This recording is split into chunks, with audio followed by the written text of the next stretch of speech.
Bon, on reprend ici la vidéo. Donc on a fait le premier test avec 3D Mark 99 qui a réussi à passer. Alors il y a des choses qui sont pas passées parce qu'on n'avait pas assez de mémoire vidéo. Bon, on obtient un score de 100 3D Mark tout rond et un score CPU de 1250 3D Mark. Alors 100 3D Mark, c'est vraiment pas beaucoup pour les standards de l'époque.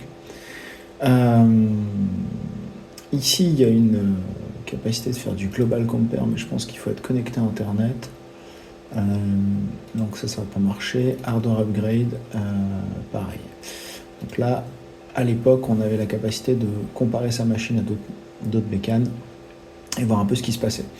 Donc en tout cas, le benchmark qui tournait en 800 par 600 en couleur 16 bits avec un Z-buffer 16 bits, triple frame buffer et en utilisant les optimisations pour processeur Intel, ça donne 103D Mark et c'est franchement pas dingue.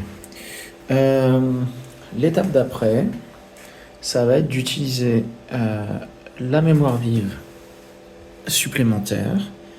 Hop, je vais allumer la lumière. Voilà. Ça va être d'utiliser la mémoire vive supplémentaire sur la carte, de voir si elle est bien détectée et de voir si on gagne quelque chose sur le 3D Mark. Voilà, après j'ai pas non plus tant que ça de cartes 3D en PCI parce que ça commence à devenir un peu compliqué, mais on va continuer l'upgrade, on va déjà mettre les 8 mégas sur la carte mémoire, on va voir si c'est bien détecté et si ça fonctionne. Dans l'immédiat, vous pouvez éteindre votre ordinateur en toute sécurité.